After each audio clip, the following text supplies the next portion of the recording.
Totoo po mga minamahal, Iglesia ni Cristo lang talaga ang maliligtas. Ibig sabihin, pag hindi ka kaanib sa Iglesia ni Cristo, may impyerno ka.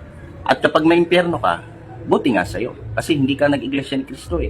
Nangangaral ang INC, hindi mo tinatanggap. Sinasabing umanib ka na para maligtas ka sa araw ng paghuhukom. Pero nire-reject mo yung aral ng Iglesia ni Cristo. So, kung ikaw ay maimpyerno, tama lang yon. Buti nga sa'yo. Kasi hindi ka Iglesia ni Cristo.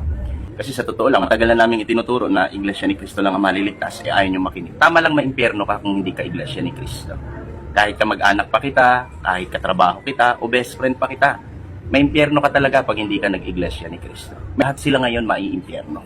Pagdating ni Cristo sa araw ng paghukom, walang maliligtas sa kanila. Bakit? Hindi kasi sila umanib sa Iglesia na ipinangaral ng kapatid na manalo. Dapat, hindi ka masyadong magbasa ng Biblia. Kasi nung ako ay INC at nagbasa pa rin ako ng Bible, medyo napansin ko na yung iglesia na binabanggit sa Roma at yung tinubos ng dugo ng iglesia na nasa Gawa 20:28, hindi ito inirehistro noong 1914. Kasi first century ipinangaral itong iglesia na ito.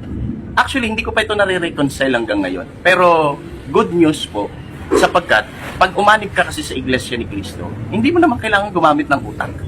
Iglesia ni Cristo ka, magagamit ka pa ba ng utak? Basta pakinggan mo lang at paniwalaan yung tinuturo ng mga ministro na ang Iglesia ni Cristo lamang na inirehistro noong 1914 ang siyang maliligtas. Huwag mo na masyadong pag-isipin yung sarili mo kung may Iglesia ni Cristo ba noong first century na pinagkuhaan o pinagayahan ng turo ng kapatid na manalo. Basta, huwag kang gumamit ng utak.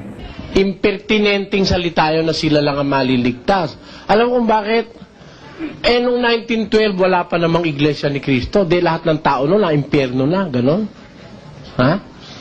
At ngayon, di naman pa sila nakakarating sa lahat ng sulok ng mundo. Dahil lahat ng taong hindi nila marating, impyerno rin. Alam mo, minsan may ganung pagkakataon sa Biblia na ang paniwala ni Elias, siya lang ang sa Diyos, wala nang iba. Sinaway siya ng Diyos eh. Si Propeta Elias yung nanalangin sa Diyos na wag uulan, 42 buwan hindi umulan. Napaka-tuwid na tao niyan si Elias. Pero nung akala siya na lang ang mag-isang natitiran sa Diyos at puro masasama na lahat ng tao, sinaway siya ng Diyos. Elias, hindi ka nag-iisa.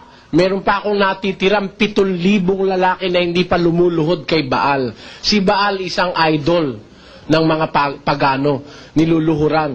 Akala ni Elias siya na lang ang isa na lang natitira. Hindi, meron pang 7,000 na hindi na lumuluhod kay Baal, sabi ng Diyos sa kanya.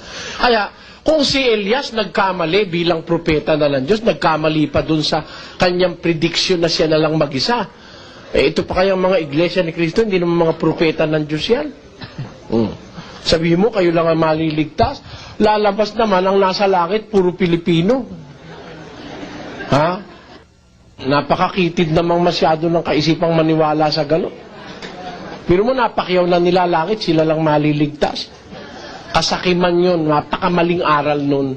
Alam mo, malaking pagkakalusot sa batalan ni Mr. Manalo yung aral na yun.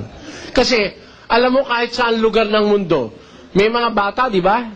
Yung mga bata, maliligtas yun kahit walang relihiyon eh. Mga bata, sa Diyos yan, sabi ng Biblia, walang kasalanan yan na malalaki, kaya dadalhin sa ng Diyos sa langit yan. 19. Sa mga maliliit na bata, ang kaharian ng langit.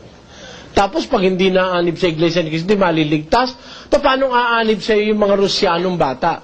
Nabubuhay yun sa isang communist country. Paano yung mga batang Muslim? Yung mga batang MNLF, batang MILF na walang kamalay-malay sa relihiyon. Yung ba sa impyerno na lahat yun mapunta? Hindi totoo yun. Mali yung paniniwala na yun na Iglesia ni Cristo.